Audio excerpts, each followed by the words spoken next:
Hello YouTube, we are back with a continuation of our BT-15 preview series. As I've stated before, this series is slightly different compared to our previous BT-14 preview set, as this particular series of videos is going to focus on specific cards and their respective archetypes, and mainly discussing how the support cards that we receive in BT-15 affects their outlook on the rest of the meta, and how we can see this kind of evolving each deck come BT-15.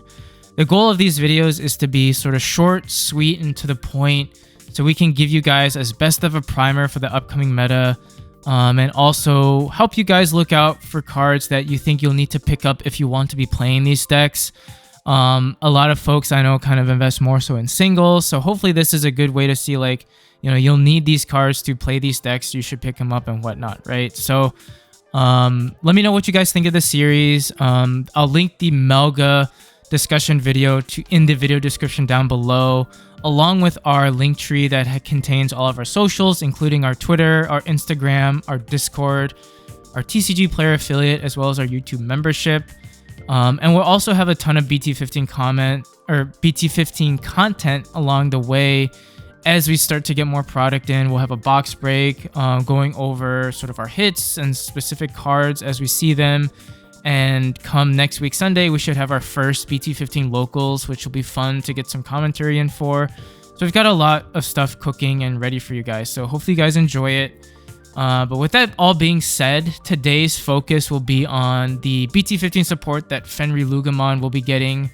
Fenri was a deck that took the meta by storm back in BT-14, and I still think it's a very strong and very fast deck with a lot of potential. We still see it running rampant in our locals. We've got very good Loogamon players in Shane, Sunny, Arby also plays Luga as well, and they still do consistently very well when they play these decks. I think we did see a bit of a fall off come EX5 format, as people were sort of focused on the shinier new toys in the room. Particularly those purple players were mainly focused on Anubis, the purple based Melga, you know, and those decks. But as we see BT-15 come along and some of the restriction list changes coming into effect, I still think Loogamon is going to be a deck that people need to know how to play against and people need to be aware of. So, you know, it's going to be a deck that sticks around. It's going to be a very, very strong deck, like tier 1.5, if not close to tier 1 in my opinion. So without further ado, let's jump right into some of these cards here. So first up, surprisingly, we have Tyrannomon, which honestly was not someone I expected to be part of the sort of SOC support tree. But if you look at it, it's not, you know, it's actually not a bad card for the deck. You know, it's a 4-cost searcher that you can play out and will Digivolve for 2 on top of any Digimon with SOC and trait. On search, you add 1 Digimon and 1 Tamer with the SOC trait to your hand, which synergizes pretty well with both variations of SOC, as in Fenriloogamon, as well as sort of the machine cyborg variant of that deck. So it's pretty good value for both archetypes right there. Being a blocker is also pretty decent. And with how Fenri likes to bring out your level 4s, you know, this is still a very viable level 4 to bring out that doesn't necessarily need that Mind Link to give itself blocker. So I think, again, consistency, blocker, and an additional target to bring out for Fenri, I think is just real good value right there. Next card we have is our little boy Loogamon. It will Digivolve for free only if your egg is SOC and trait, so a bit of a key thing to remember there, because otherwise it will Digivolve for 1 on top of any other red or purple egg. The 1 attacking, in my opinion, is just okay. You know, I don't really envision anyone routinely swinging with this guy, but if you do, then, you know, great. Its 1 attacking is okay. The inheritable, I think, is actually where this guy is going to be pretty big. With Fenrilooga, your boss monster, you will pass over a fair amount of memory to your opponent, so you can regain some of that memory back, just to kind of extend some of your possible plays and add to some of the explosive combos that this deck can do. So I think, again, you really use it for the inheritable. I think there are some scenarios where when attacking can come into play, like particularly, for example, if you have the Balmon, you swing, you proc the Luga, and then Luga can also proc its when Digivolving to go into something else potentially. So you can string along combo plays in the right scenario. But again, I think the inheritable is really what you use it for. But next up is the level 4 that we're going to be getting in this set, which is Fenriloogamon. I really do like this card for Fenri. Again, the inheritable is, very similar to what the level 3 is able to do with memory manipulation. Fenri is a scary deck that if you're able to prolong your plays, the more you can do, the more crazy it is, not just in that one turn play, but also the amount of setup that you can do while keeping your turn just is very overwhelming for an opponent to have to deal with. But the when Digivolving effect for this card is also very, very good.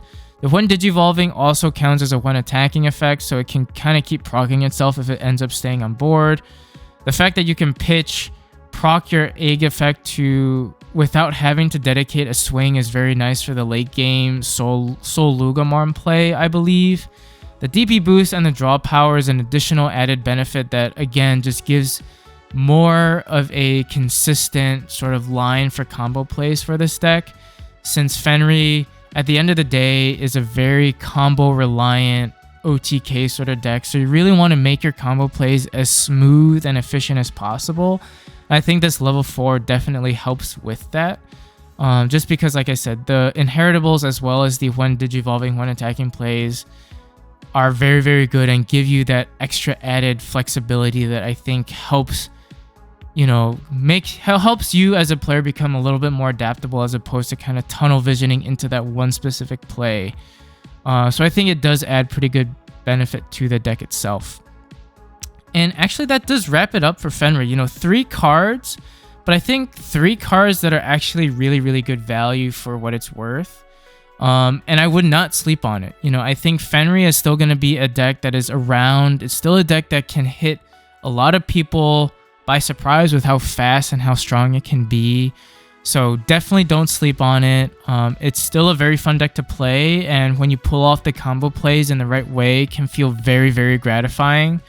So yeah, don't sleep on Fenri. Be prepared to see it moving forward in BT-15, in BT-16, and as we start to see more Seekers character, get more support and more of a sort of focal point in the upcoming metas, be on the lookout for more Fenri support. It's a deck that's only going to keep growing as the game grows along with it. So I think it's going to be around to stay. So with each added wave of support, I think the deck is definitely going to get stronger. So that wraps it up for you guys. So hopefully you all enjoyed it. Again, let me know what you guys think of this series. Let me know if you'd like to see anything different, if there's anything more you'd like to see from this. As I said before, we'll be looking to make more formal BT-15 deck profiles for these decks as the meta kind of chips along and we get a little bit more settled into our ratios. But for now, hopefully this preview is enough. And like I said, be on the lookout for more match commentary and more announcements regarding our box tournament towards the end of the month, early March. And without further ado, guys, thank you all for tuning in. Thank you all for all the support, and we'll see you on the next video. Bye-bye.